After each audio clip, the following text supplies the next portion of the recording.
Hey guys, it's your girl, Lady Lydia, and I'm presenting to you a delicious brioche cinnamon roll recipe.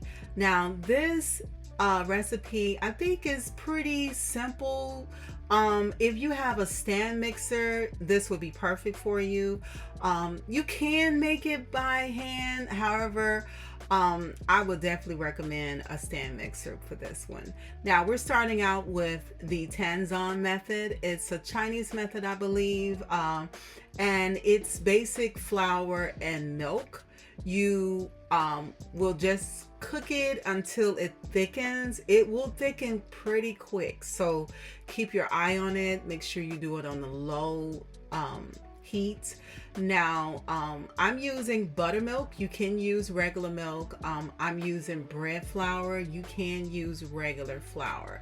You can also use regular flour for this recipe, but I'm using bread flour for making my dough. You want to make sure that it cools. Once it cools down, you're going to, go ahead and put it in your mixer, and then you will get it started because you're going to start adding in your other ingredients. Now I'm using vanilla bean. You can use a regular vanilla extract. It's totally up to you.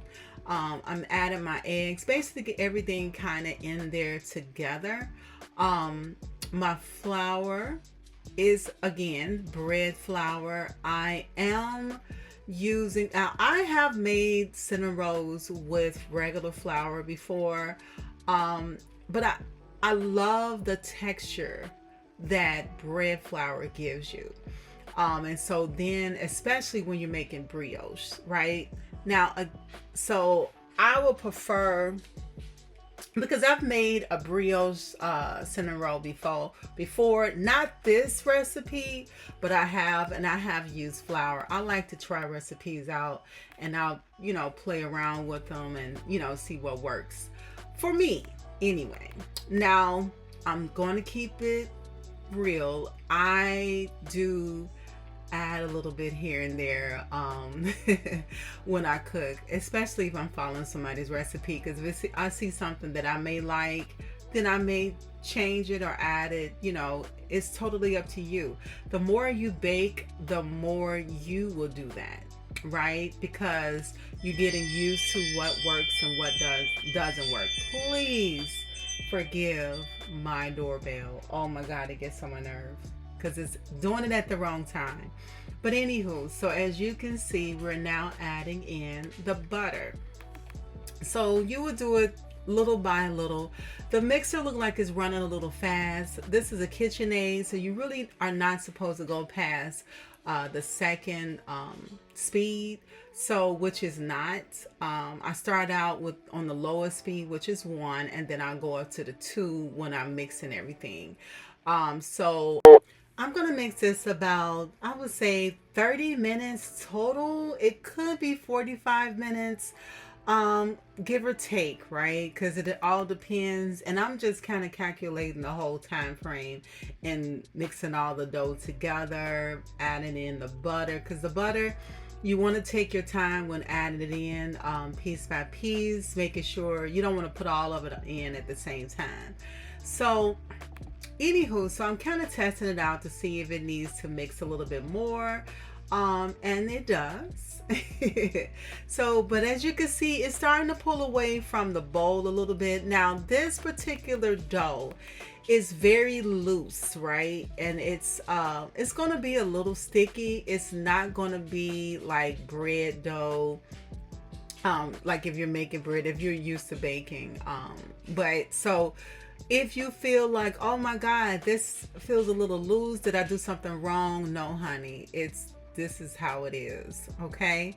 Now, as you can see, I'm kind of like cleaning it off of the dough hook, and I'm just bringing it together. Now, as I told you, it is a little sticky, but we're going to let it firm up in the refrigerator overnight. You can do it. You don't have to do it overnight. I would say maybe 3 hours, 2 to 3 hours. 4 if you can hold out, right? Because you want to give it time to firm up. Once it's firm up, so I'm going to put it in a grease bowl, transferring it into my glass bowl. Now you could leave it, I mean, you want to put it in a grease bowl, so that's the reason why I didn't leave it in there. If you want to do it, make sure that you spray the bowl first before you put the dough back in there. So I'm just kind of like putting it together, you know, kind of make it into a ball, and I'm going to cover it with plastic wrap. I'm covering it with this for a minute while I put it over because I'm getting ready to do something else. But now I'm going ahead and I'm going to make my cream cheese frosting.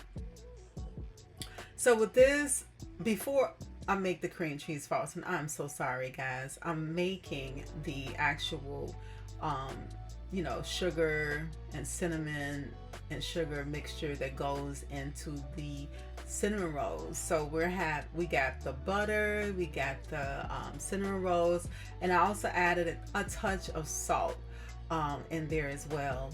The recipe that I'll be using for this, I will be sharing with you guys. It should be in the description, so you can check that out and you'll be able to see where I got this recipes from. But yeah, this is my first time making this particular type of cinnamon rolls, so we're doing this together, and I'm showing you guys that it's doable. You just have to take your time when you're baking. You got to put the love in it, okay? You got to take your time, honey. You got to make sure that you stir it, you know, take your time in putting the dough together. When you're in a rush trying to do something, you tend to mess up. You get frustrated quick. But when you take your time, you could think about ways. So even if you do make a mistake in one way or another, you can find some particular way to fix that mistake, right? So that is one of the things that I'm suggesting to you when you make this recipe. This is actually a really good recipe. So now, I may have added a little bit here and there. I'm not going to be dishonest here because that's just kind of how I do it when I be making other people's recipes. I do add, sometimes take away certain things.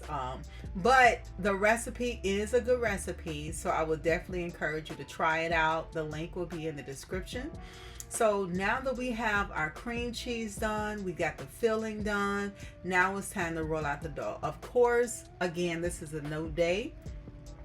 I'm taking out my dough. As you can see, it's very firm, and that's how we want it to be. So you can also see it has doubled in size, right?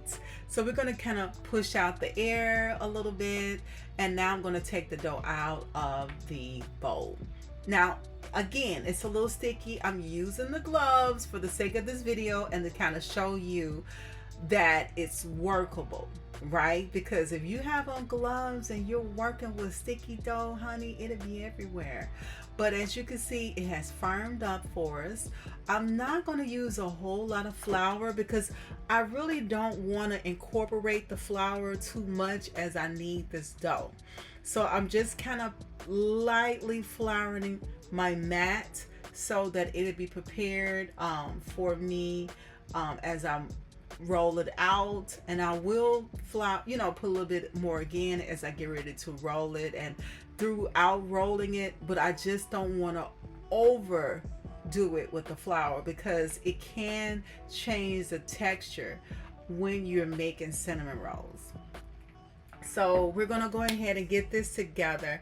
Now, I love making pastries, all types of doughs, and I haven't really shared all the videos. I don't always record the stuff that I bake, but I do love baking. I make all types of donuts. But if you would love to see some of those videos, some desserts, other cakes, let me know. I will be definitely open to, you know, recording myself making those desserts, and hey, I'll even give you a shout out. So as you can see, I'm still lightly putting flour underneath, making sure that so when I roll it, you know, to make the cinnamon rolls, it's not going to stick on the mat. So now we are making, we're putting our filling onto the dough. Now, key thing here is once you make your filling, do not put it in the refrigerator. Because if you chill it, it's going to kind of change the texture of it. We want it to be smooth. Remember, it is made with butter. So we want the butter to kind of, like smoothly spread evenly with no issues. As you can see, I'm just spreading it really easy on this dough. And that's what you want. You don't want the filling to be hard, because it will harden up in a refrigerator. So now we're going to go ahead and just start rolling this up. Now, another key thing is get you some dental floss. I use some that is not flavored, no scent or anything, unscented, and it's perfect because it helps to cut it without using a knife. So it helps to keep that shape and that form of the cinnamon roll once you do it. And I'm going to show you what I mean in a second. As you can see, it did stick a little bit, but not too bad, right? So another thing is, once you're making this, you want to make sure you have the time, because you don't want to be in a rush, but you don't want to take forever, because you really want to make sure that your dough does not get too soft, because it will soften up. It'll get real greasy and everything, because you did add butter. It is a brioche dough, right? So it will get greasy if it's melting and it's been sitting out too long. So you definitely want to take your time making it, but not too long. Jump right into it, shaping it, and so that you can keep moving on to the next step. Once you get this, it is smooth sailing. So as you can see how it cut easily. Now, another key thing, the ends, I use everything, but I would have flipped it over in this video. I don't know why I didn't do that, but because normally I do. And I'll just flatten it a little bit so that it'd be kind of even with the other cinnamon rolls. And I'll show you that in some of my other videos that I make, because I actually made a sourdough cinnamon roll, and I found the recipe that, oh my Lord, is to die for, honey. And now in this particular video, I'm using it out of, I will say I'm putting it in several containers, so 3 all together, kind of spreading them out, which will have them to widen up. And I use my oven to proof it. I have a proofing setting on my oven. If you don't, you can turn the light on in your oven and just close it. It'll help to proof it. I would say maybe 30 to 45 minutes. It don't take long at all. So we're just going to go ahead and pop these in the oven, cook them and there we go. We're taking a sweet ride, and honey, they are done. It's just that easy. I would definitely encourage you to just cook them, until golden brown. And yeah, you let them cool, and we're going to go ahead and get them frosted. So I'm using that delicious cream cheese frosting that I made. Now, if you don't like cream cheese, you could definitely just put something together with a little bit of butter, some milk, and some powdered sugar. Add a little bit of vanilla or even some lemon in there. Hey, and listen, the filling can be strawberry, because I've made strawberries, blueberries. You can make different types of filling to go into this. You can use jam. I've done that. It's totally up to you how you want to do it. But yeah, so honey, these cinnamon rolls are so delicious. My family love them. Here is a picture of the inside, and I appreciate you guys for taking out the time to watch this with me. I hope you guys take care.